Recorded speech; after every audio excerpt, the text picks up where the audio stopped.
신약성경 디모데전서 1장 12절 말씀부터 15절 16절까지의 말씀 제가 봉독을 합니다. 나를 능하게 하신 그리스도 예수 우리 주께 내가 감사함은 나를 충성되이 여겨 내게 직분을 맡기심이니 내가 전에는 비방자요 박해자요 폭행자였으나 도리어 긍휼을 입은 것은 내가 믿지 아니할 때 알지 못하고 행하였음이라. 우리 주의 은혜가 그리스도 예수 안에 있는 믿음과 사랑과 함께 넘치도록 풍성하였도다. mit보다 모든 사람이 받을 만한 이 말이여 그리스도 예수께서 죄인을 구원하시려고 세상에 임하셨다 하였도다. 죄인 중에 내가 괴순이라. 그러나 내가 긍휼을 입은 까닭은 예수 그리스도께서 내게 먼저 일체 오래 참으심을 보이사 후에 주를 믿어 영생 얻는 자들에게 본이 되게 하려 하심이라. 아멘. 한 주간 수고 많으셨죠? 자, 옆에 분들하고 같이 한번 인사하시면 좋겠습니다. 수고하셨습니다. 수고하셨습니다. 수고가 많으셨습니다. 날씨가 좋아지면 이 앞에 경치도 더 잘 보이고 하지만 날씨가 좋아지면 날리는 꽃가루 때문에 또 알러지가 엄청나게 또 우리를 고통스럽고 괴롭게 하죠. 잘 이기시고 견디실 수 있었으면 좋겠습니다. 저희들이 올해 마음의 눈을 밝혀서 풍성한 삶을 주십시오라고 하는 기도 제목으로 지나고 있습니다. 그래서 우리의 마음의 눈을 가리고 있는 정서적인 문제가 무엇인가에 관해서 좀 살펴보고 있죠. 자존감에 대한 이야기도 좀 했고요. 우울증에 대한 이야기도 했고 4월에는 특별히 죄책감에 대한 이야기를 하고 있습니다. 오래전에 들은 이야기 하나가 있어요. 동부의 한 한인 가정에서 어린아이가 텔레비전 앞에서 막 놀다가 텔레비전 붙들고 이렇게 놀았는가 봐요. 근데 그 텔레비전이 넘어지면서 그만 이 아이가 죽었습니다. 텔레비전이 옛날에는 굉장히 컸잖아요. 뒤에도 크고 이게 오랜만에 돈 벌어서 좋은 텔레비전 사놓는다고 했으니까 아마 큰 텔레비전을 사놓았을 텐데 그 텔레비전이 앞으로 쓰러져서 그것에 깔려서 아이가 그만 생명을 잃었죠. 그런데 아이를 잃어버린 것만 해도 이 어머니가 얼마나 많이 슬펐겠어요. 근데 신문의 보도가 이 엄마가 살인죄로 구속이 되어버렸습니다. 이유가 뭐냐 하면 엄마가 막 울면서 한국말로 뭐라고 자꾸 말을 하는 거예요. 그러니까 이제 사고 수습을 하러 왔던 경찰이 옆에 영어를 하는 사람에게 물어봤죠. 저 여자가 자꾸 뭐라고 얘기를 하느냐 그랬더니 나 때문이야 내가 죽였어. 그 엄마가 아마 텔레비전을 사왔는가 봐요. 남편하고. 우리 한국 정서에서는 그런 말을 잘 하지요. 근데 그 말을 그대로 통역을 했더니 이 엄마가 아이를 죽였구나 라고 생각해서 경찰이 바로 체포해서 감옥에 가두었습니다. 빠져나오는데 참 한참 시간이 걸렸어요. 커뮤니티가 변호사를 선임하고 이래서 오랜 고생을 한 끝에 겨우 풀려난 그런 경우를 본 적이 있습니다. 잘못된 죄책감은 이렇게 정상적인 삶을 방해하기도 하죠. 우울증 환자는 대부분 지나치게 죄의식을 가지고 있습니다. 나 때문에 잘못된 거예요 라는 생각, 말 입에 달고 살지요. 얼마 전에 3년 만에 세월호라고 하는 바다에 빠졌던 배를 인양해냈습니다. 세월호 사건은 참사였죠. 제가 다시 기록을 찾아보니까 승선하고 있었던 배에 타고 있었던 사람들이 476명인데 그중에 304명이 사망을 했더라고요. 그중에 9명은 아직도 찾지를 못했고요. 구조된 사람은 178명밖에 되지 않았습니다. 3분의 1 정도 되는 사람밖에는 살아나지 못했어요. 살아난 사람들은 얼마나 다행스러웠을까요? 야, 죽을 뻔했는데 겨우 살았어. 이러지 않았을까요? 근데 놀랍게도 구조된 사람들의 마음이 감사와 감격으로 시간을 지나지는 못하고 있습니다. 편안하질 않아요. 자기만 살아나왔다고 하는 죄책감에 시달리고 있다고 합니다. 살아난 사람들의 거의 대부분이 정신과 치료를 받아야 했고 받고 있는 사람들이 있죠. 결국 학생을 인솔했던 교감 선생님 하나는 그 죄책감을 이기지 못해서 스스로 목숨을 끊기도 했답니다. 과도한 죄책감은 이처럼 인생을 어렵게 만듭니다. 우리 속에 죄책감이 없을 수는 없죠. 건강한 죄책감이라는 것은 가져야 하기도 합니다.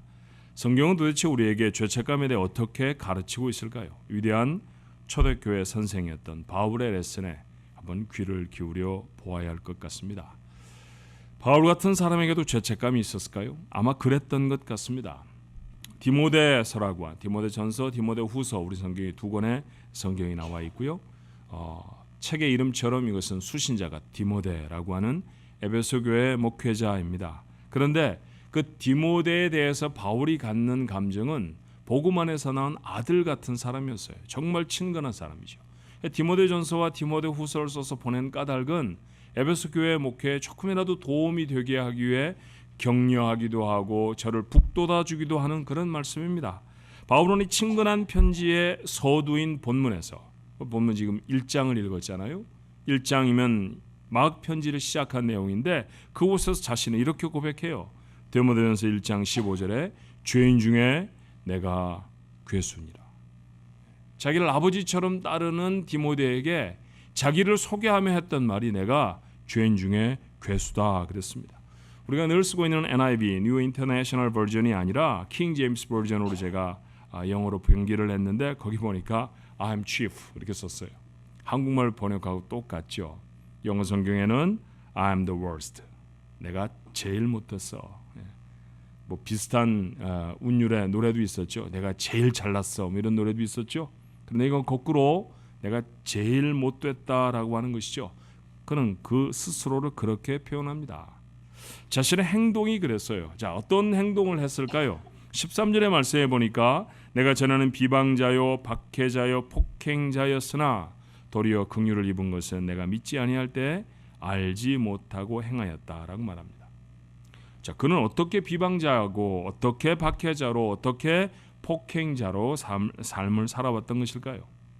예루살렘 교회의 첫 번째 안수 집사였던 스데반을 죽이는 일에 앞장섰던 사람이 바로 바울이었습니다. 다메섹이라고 하는 지금은 시리아에 있는 한 도시죠. 그곳에 있던 교회를 핍박하기 위해서 병사를 모아서 달려가던 사람도 바로 이 바울이었죠. 알지 못하고 한 일이기는 했어도 아마 이런 사건들은 바울의 평생에 미안하고 부끄러움을 주었을지 몰라요. 스데반의 가족들을 교회에서 만날 때마다 어떤 마음이 들었을까요? 미안한 마음이 들지 않았겠습니까? 가는 곳곳마다 교회를 세웠습니다. 그런데 그 교회를 세울 때마다 자신이 핍박에서 흩어버렸던 예루살렘 교회를 기억하면 가슴이 아프지 않을 수가 없었을 거예요. 바울은 분명히 자신의 잘못을 알고 있었습니다. 죄책감이 있었다는 것이죠. 그런데 정말 중요한 것은 이 죄책감에 사로잡혀 있는, 붙들려 있는 사람이 아니었다는 거예요. 그는 같은 문단에서 이렇게 고백하죠. 12절에 나를 능하게 하신 그리스도 예수 우리 주께 내가 감사함은 나를 충성되이 여겨 내게 직분을 맡기심이니 라고 말합니다.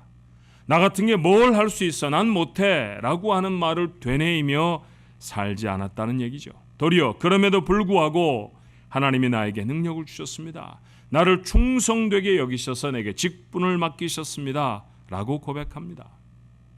그가 죄책감에 사로잡혀 힘있게 사역을 감당하지 못했다고 하면 우리가 들고 있는 성경 중에 신약 성경의 절반가량은 기록되지도 못했을 거예요. 소아시아와 유럽의 복음을 전해 교회를 세울 수도 없었을 것입니다.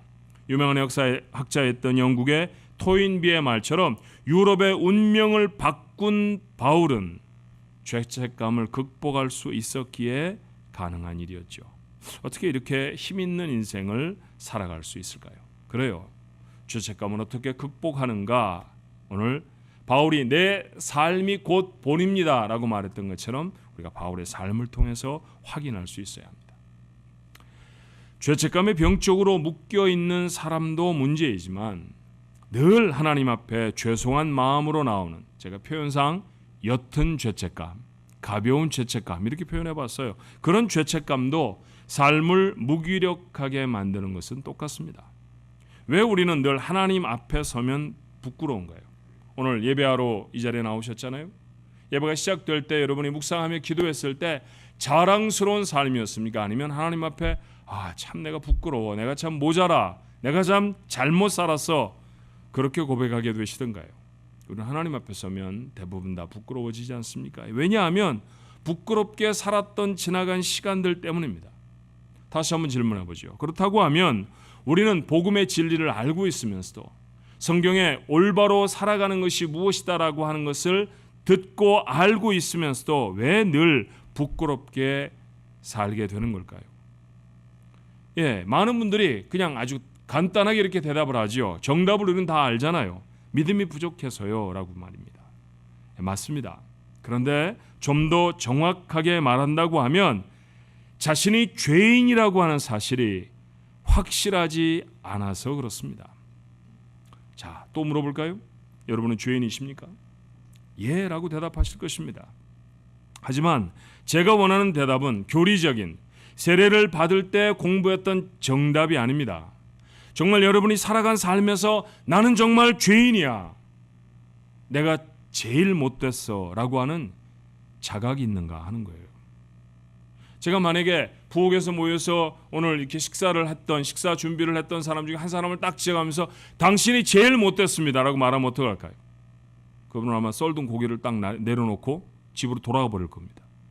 왜냐하면 우리 속에는 내가 가장 못됐어 라고 하는, 오늘 바울이 표현하는 것처럼 내가 죄인 중에 괴수입니다, 영어 성경이 표현하는 것처럼 I'm the worst, 내가 가장 못된 사람입니다 라고 하는 자각은 사실은 없습니다. 왜 그럴까요? 왜? 물어보면 교리적으로는 우리가 죄인입니다 라고 대답할지라도 우리의 삶의 의식 속에 맞아, 내가 정말 잘못된 사람이야, 난 정말 죄인이라고, 내가 가장 잘못된 삶을 살아가는 사람이야 라고 말하지 않는 걸까요? 그 첫 번째 이유는 우리는 죄라는 것을 어떤 특정한 행동으로 생각하기 때문입니다. 가령 도둑질이라든지 폭행이라든지 사기라든지 살인과 같은 행동 말입니다. 아마 이 자리에 앉아 계신 여러분은 지난 주간 동안에 이런 죄를 아무도 저지르지 않으신 것 같아요. 왜냐하면 제가 지난 주간에 경찰서에 찾아가지 않았었거든요. 여러분 경찰서에 가지 않으시고 모두 다 무사히 이곳으로 나온 것 보면 누구 것을 훔치지도 않았고 누구를 때리지도 않았고 사기를 치거나 심지어는 누구를 죽이지는 절대로 않으셨을 것입니다. 그러니 나는 죄인이 아닌 것이죠. 자, 또 다른 문제 하나는요, 우리는 죄에도 등급이 있다고 어느 사인가 확실하게 믿습니다. 도둑질보다는 강도가 나쁘죠. 거짓말보다는 폭행이 더 나쁩니다. 다치게 하는 것보다는 죽이는 것이 훨씬 더 나쁩니다. 제가 굉장히 법률적인 얘기를 하니까 오늘 이 자리에 변호사 우리 집사님이 앉아 계신데, 맞아요, 형량이 다릅니다. 때리는 것에 언도되어지는 형량과 센텐스와 그 다음에 죽이는 사람에게 주는 센텐스가 분명히 다르죠. 우리가 살아가는 세상 속에서 죄는 이렇게 등급이 있습니다. 그래서 우리도 은연중에 죄는 좀 가벼운 죄가 있고 좀 무거운 죄가 있다고 생각하는 것이죠. 자, 한 가지만 더 생각해 볼까요? 더군다나 우리는 어떤 특정한 선행을 베풀며 살아가기도 해요. 어떤 사람에게 우리 것들을 나누어 주기도 하고요. 또 화가 막 나는데 그 화를 참기도 하고, 지난주에 기도도 했다고요. 우리는 성경도 보지 않으셨습니까? 예배도 지금 드리고 있습니다. 이거는 착한 사람, 거룩한 사람, 선한 사람들이 하는 것 아니에요? 그래서 우리는 스스로가 나는 선한 사람이야 라고 하는 자부심이 있습니다. 그래서 나는 교리적으로는 죄인이라고 말해야 하는 건 알지만 실제 내가 죄인이라고 하는 자각은 없습니다.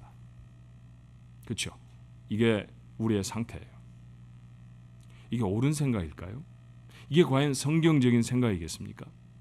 그렇지 않습니다. 먼저 바울의 예를 볼까요? 오늘 본문의 말씀은 교회를 핍박하던 때에 바울이 보낸 편지가 아닙니다. 사도가 되어져서 죽음을 무릅쓰고 복음을 전하던 때에 보낸 편지예요. 그러니까 복음을 전하다가 돌에 맞아 죽을 뻔하기도 하고요, 죽은 줄 알아서 성 밖에 던져놓기도 했던 그런 복음을 위해 자기 생명을 아끼지 않고 헌신하고 충성하던 때에 보낸 편지가 바로 이 디모데 전서라고 하는 성경입니다. 그는 선행을 더 많이 했을까요? 악을 더 많이 행하고 사는 사람일까요? 지금 현재 상황 속에서 그는 하나님 앞에 하나님이 원하시는 일을 더 많이 할까요? 아니면 하나님이 원하시 아니하는 일들을 더 많이 하는 사람일까요? 당연히 하나님이 원하시는 일들을 더 많이 할 겁니다. 생명을 걸고 복음을 전하는 사람이니 보통의 삶이 아닌 것이죠. 그런데 그렇게 살아가던 바울이 그 현재의 자신의 모습을 디모데에게 말하면 뭐라고 말하는가요? 나는 죄인이라는 것이죠. 나는 죄인 중에 괴수라고 표현합니다. 이유가 무엇입니까? 죄란 특정한 몇몇 행동을 하고 안 하는 문제가 아니기 때문입니다. 자, 우선 성경이 말하는 죄의 목록들을 한번 좀 살펴볼까요? 자, 로마서 1장 29절로 32절의 말씀에 보면 마치 무슨 법전을 들여다보는 것 같이 죄의 목록들이 적혀져 있습니다. 곧 모든 불의, 추악, 탐욕, 악의가 가득한 자요, 시기, 살인, 분쟁, 사기, 악독이 가득한 자요, 수군수군하는 자요, 비방하는 자요, 하나님께서 미워하시는 자요, 능욕하는 자요, 교만한 자요, 자랑하는 자요, 악을 도모하는 자요, 부모를 거역하는 자요, 우매한 자요, 배약하는 자요, 무정한 자요, 무자비한 자라. 그들이 이 같은 일을 행하는 자는 사형에 해당한다고 하나님께서 정하심을 알고도 자기들만 행할 뿐 아니라 또한 그런 일을 행하는 자들을 옳다 하느니라. 자, 다 살펴볼 수는 없겠지만 그 중에 몇 가지를 살펴보면 이렇습니다. 악의와 같은 것은 어떨까요? 아직 행동으로는 나타나지 않은 생각 아닙니까? 생각 속에 어떤 악한 생각이 있다고 해서 세상의 법정에 소환되어져서 벌을 받는 경우는 세상에서는 결코 없습니다. 아직 행동으로 드러나지 않았죠. 그럼에도 불구하고 이미 행동으로 옮겨진 살인이라고 하는 죄와 같은 절에 있습니다. 더 나아가서 수군이라니요, 이건 우리 취미생활로 하는 건 아닙니까? 이거 하면서 거의 죄책감을 갖지 못합니다. 그런데 이런 행동에 대한 하나님의 판결이 뭘까요? 사형입니다. 쉽게 말하면 이런 거죠. 사람을 죽여도 사형을 당해야 되고요, 수군거려도 사형을 당해야 됩니다. 이게 지금 세상에 있는 말들을 하는 게 아니라 성경의 말을 하고 있는 거잖아요. 죄가 무엇이냐, 죄가 어떤 것이 죄냐라고 하는 사실을 깨우쳐주는 하나님의 말씀이 우리에게 말할 때 남을 죽이는 것이나 수군하는 것이나 그게 그거다라고 말씀하시는 것이죠. 마음에 있든지 행동에 옮기든지 그 죄의 무게는 같습니다. 피해가 심각하든지 경미하든지 죄는 동일하게 악한 것이라는 것이죠. 그러니 성경적인 관점에서 말하면 더 심한 죄, 이런 건 없습니다. 사실 죄의 본질은 다시 말하지만 몇 가지 행동을 하고 하지 않는 것에 있는 것이 아니라는 것이죠. 바울은 왜 사람들이 이런 범죄를 저지르는지, 이런 악한 행동으로 살아가는지에 대한 근본적인 이유를 오늘 죄의 목록을 밝히기 바로 직전에 이렇게 설명합니다. 로마서 1장 28절이죠. 또한 그들이 마음에 하나님 두기를 싫어하며 하나님께서 그들을 그 상실한 마음대로 내버려 두사 합당하지 못한 일을 하게 하셨다라고 말이죠. 왜 이런 합당치 못한 일을 하게 됐을까요?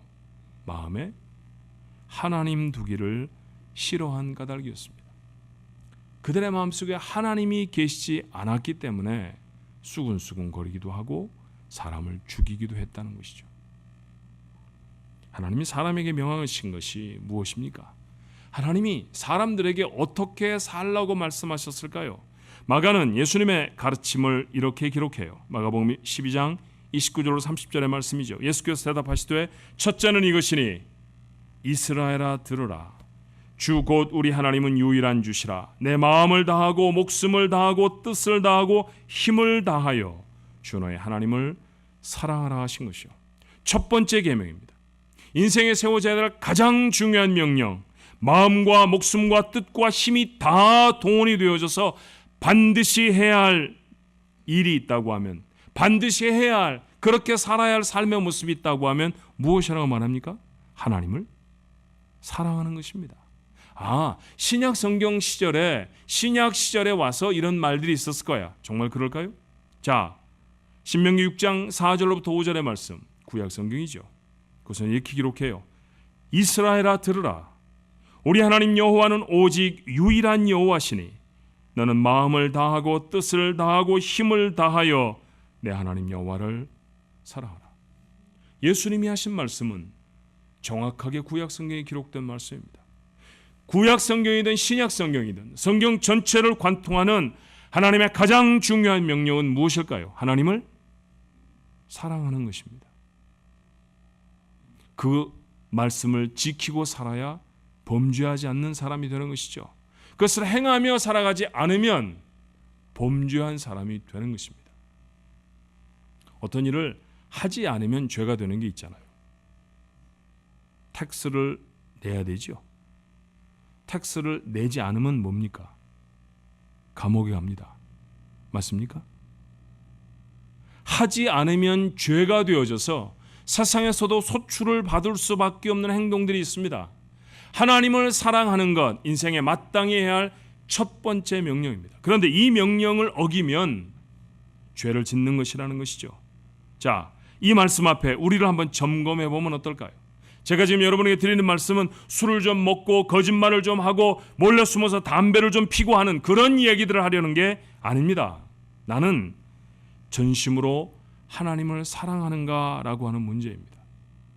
나는 이걸 했으니까 죄인 이하가 아니라 내가 정말로 하나님을 사랑하는 삶으로 내 마음속에 하나님을 담은 자로 살아가는가 아닌가에 대한 점검이라는 것이죠. 전심으로 사랑한다라고 하는 것은 모든 것에 우선해서 조금도 부족함이 없이 사랑한다라고 하는 것 말하는 것입니다. 만약 우리의 대답이 가끔은 세상을 사랑하기도 했지요 라고 한다고 하면 우리는 전심으로 하나님을 사랑한 건 아닙니다. 전심으로 하나님을 사랑하지 않았다고 하면 우리는 죄인이라는 것이죠. 왜 거짓말을 하게 될까요? 전심으로 하나님을 사랑하지 않았기 때문입니다. 왜 누군가에 대한 미움을 시작하게 되어졌을까요? 전심으로 하나님을 사랑하지 않았기 때문입니다. 왜 거룩하지 못한 행동과 말들과 생각들이 내 삶 속에 담겨지게 될까요? 하나님을 전심으로 사랑하지 않기 때문이죠. 이처럼 하나님이 담겨지지 않은 마음엔 필연코 유혹이 찾아오고 우리는 다시 이런저런 악행을 하고야 만다라는 것이죠. 죄는 특정한 행동 어떤 것에 관한 얘기가 아니라 하나님과의 관계의 문제입니다. 영적인 사람들의 깨달음을 살펴볼까요? 요셉이라고 하는 사람은 아시죠? 그는 형들의 손에 팔려서 애굽의 시위 대장이었던 보디발의 집에 노예로 살게 되었습니다. 하지만 워낙 성실했던 그는 곧 주인의 신임을 받게 되어졌고 보디발의 집을 돌보는 위치에 섭니다. 그런데 문제가 생겼죠. 보디발의 아내가 이 젊은 노예에게 마음을 둔 거예요. 보디발의 아내는 남편이 집을 비운 동안에 교묘한 상황을 만들어 요셉을 유혹했습니다. 그런데 요셉은 그 유혹에 빠지지 않았어요. 단호히 이 유혹을 뿌리치며 했던 말을 창세기는 이렇게 기록합니다. 창세기 39장 9절에 이 집에는 나보다 큰 이가 없으며 주인이 아무것도 내게 금하지 아니하였어도 금한 것은 당신뿐이니 당신은 그의 아내입니다. 그런즉 내가 어찌 이 큰 악을 행하여 주인에게 죄를 지으리이까? 이래야 문법에 맞지 않습니까? 그런데 성경은 이렇게 말해요. 하나님께 죄를 지으리이까? 간음의 죄는 여인의 남편에게만 짓는 죄가 아니라는 것이죠. 하나님께 짓는 죄라는 것입니다. 그가 유혹을 물리칠 수 있었던 가장 중요한 이유가 뭘까요? 그는 하나님과 분명한 관계를 맺고 있었기 때문입니다. 다윗이라는 사람은 위대한 이스라엘의 왕이었습니다. 하지만 그의 삶에도 허물이 있었죠. 전쟁터에 나가 있는 부하 장군의 아내를 범한 것입니다. 우여곡절 끝에 자기의 죄를 깨닫고 한 회개의 기도를 시편 51편이 소개해요. 자, 그곳에서 발견하는 그의 고백을 들어보십시다. 시편 51편 4절에 내가 주께만 범죄하여 주의 목전에 악을 행하여 싸우니 주께서 말씀하실 때 의로우시다 하고 주께서 심판하실 때 순전하시다 하리이다. 아니, 우리아의 아내를 범하고 나서 그가 하는 말이 내가 주께만 범죄하여 라고 말합니다. 주님에게만 범죄한 건가요? 하나님에게만 범죄한 것일까요? 여인의 남편이자 자신의 부하인 우리아에게는 잘못한 것이 없다는 이야기가 아닙니다. 자신의 간음을 저지른 이 타락의 근본적인 이유가 하나님과의 관계에 있었다고 하는 고백이죠. 정리를 좀 해보십시다. 흔한 신앙 용어로 신앙생활을 하면 늘상 듣게 되는 얘기로 우리가 죄인입니다 라고 하는 것이 아닙니다. 우리는 실제로 정말 추악한 죄인입니다. 이렇게 자신의 본 모습이 분명하게 보여야, 그래야 하나님의 은혜를 갈망하게 돼요. 성경은 이렇게 말합니다. 로마서 5장 20절에 죄가 더하는 곳에 은혜가 더욱 넘쳤나니. 그렇죠. 죄가 더한 곳에 은혜가 더욱 넘쳤나니.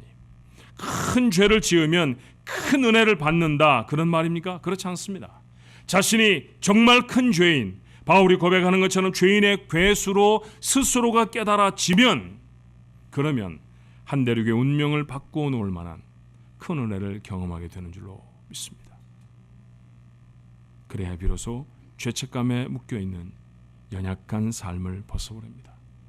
그리고 그래야 자신의 죄를 심각하게 돌아본 그 이후라야 다시 같은 죄로 돌아가지 않습니다. 이런 얘기를 한번 해볼까요? 땅콩이라는 것은 대부분이 쉽게 먹을 수 있는 간식입니다. 땅콩 좋아하시는 분들 참 많죠. 고소하게 볶아서 제게 한 봉지씩 가져다 주시는 권사님이 계신데, 먹노라 보면 어느 사이에 반 봉지씩 먹어버립니다. 참 맛있죠. 그러나 땅콩 알러지가 있는 사람이 땅콩을 먹으면 어떻게 될까요? 죽을 수도 있습니다. 그렇죠. 땅콩 알러지가 심한 아이가 모르고 땅콩 버터를 바른 샌드위치를 먹고 사망에 이르는 경우가 미국에서 매년 발생하는 것 여러분 잘 아십니다. 만약에 자신의 삶에 땅콩 알러지가 있다는 사실을 모르고 땅콩을 먹었다가 응급실에 실려가 죽을 고비를 넘겼다고 하면, 겨우 살아나서 돌아 나왔습니다. 그렇다고 하면 이 사람은 다시는 땅콩을 먹을까요? 먹지 않을까요? 자살을 목적하지 않는다면 안 먹을 거예요. 그렇죠. 땅콩을 먹지 않을 뿐만 아니라 간단한 샌드위치 한 조각을 먹어도 반드시 물어볼 겁니다. 땅콩 크림 바르셨나요? 혹시 이 안에 땅콩이 들어가 있습니까? 이 샐러드에 땅콩을 혹시 갈아서 넣지 않으셨나요? 저는 땅콩 알러지가 있거든요. 땅콩 알러지가 있어서 이걸 먹을 수 없습니다. 혹시 땅콩이 든 음식이 있다고 하면 제게 말씀해 주십시오. 조금이라도 땅콩이 들어있는 음식은 결코 먹지 않으려고 할 것입니다. 땅콩이 들어있는지 들어있지 않은지 모든 음식을 꼼꼼하게 확인하게 될 것입니다. 자기의 죄의 심각함을 아는 사람도 마찬가지 아닐까요? 정말로 내가 추하고 더러운 죄인이라는 사실을 알면 그것을 모르고 지었던 시절로 돌아가려고 하지 않을 것입니다. 그렇게 위기의 순간에 그렇게 죽음에 맞닥뜨리게 살아가지 않으려고 하는 그런 노력이 그의 삶에 있을 것입니다. 그리고 뿐만 아니라 늘 자신을 살피지 않을까요? 하나님과 나와의 관계는 정말 바른가? 나는 전심으로 하나님을 사랑하는가 말입니다. 그렇게 날마다 자기의 삶을 하나님의 말씀에 비추어 보는 사람, 그가 죄를 극복합니다. 그렇게 죄를 극복한 사람이 하나님 앞에 나와 예배하면 부끄러움이 없죠.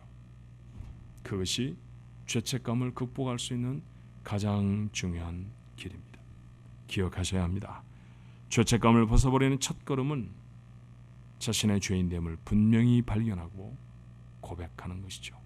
예배를 드리고 있으니까, 기도를 좀 하니까 사람들이 뭐라고 하는 그런 이상한 삶을 살아가지는 않으니까 그 정도로 여러분의 삶을 괜찮은 사람처럼 미워하고 살면 하나님의 놀라운 사죄의 은혜는 받을 수가 없습니다. 그리고 그 은혜를 경험하지 못하면 평생토록 우리는 그저 그렇고 그런 그리스도인으로 한쪽 바닥에 죄책감을 잔뜩 쌓아놓은 채 무기력한 삶으로 살아가게 될 것입니다. 여러분, 사탄은 우리의 구원을 뺏어가지는 못합니다. 그러나 사탄은 구원의 기쁨은 늘 빼앗아갑니다. 정서적인 문제와 불안함들을 내려놓지 않고서는 하나님이 주신 구원의 기쁨을 정말로 만끽하며 살아가지 못해요. 예수를 믿고 너무너무 기뻐서 주변에 나를 보는 사람들이 저 사람은 뭐가 저렇게 기쁠까? 왜 저렇게 힘이 있을까? 왜 저렇게 능력 있는 삶을 살아갈 수 있을까? 그게 궁금한 인생 되어야 하지 않습니까? 그런 삶이 될 수 있다고 바울은 자신의 삶을 증거로 우리에게 말합니다. 내가 그 본이다 라고 말하지요. 죄책감을 극복할 수 있게 되기를 바랍니다. 정직하게 하나님 앞에 서서 정말 심각하게 자신의 죄인됨을, 자신의 죄악된 행동들을 하나님 앞에 고백할 수 있어야 합니다. 그렇게 사죄의 은혜를 체험하게 될 수 있기를 바랍니다. 이 사죄의 놀라운 은혜를 어떻게 경험하는지 오늘 시간이 다 넘쳐서 다 나눌 수 없으니까 우리 다음 시간에 한 번 더 나눠볼까요? 죄책감을 극복할 수 있는 또 하나의 두 번째 스텝, 그것은 우리 다음 시간에 바울로부터 한 번 더 들어보기로 하겠습니다. 오늘 나눈 말씀들 우리의 마음에 기억하며 우리 하나님 앞에 나아갈 수 있었으면 참 좋겠어요. 자, 같이 한번 찬송할까요? 찬송가 214장입니다. 오늘 이 찬송을 우리가 하는데요, 이 찬송 후에 우리 하나님 앞에 한번 기도할 수 있었으면 좋겠습니다. 나 주의 도움 받고자 주 예수님께 빕니다.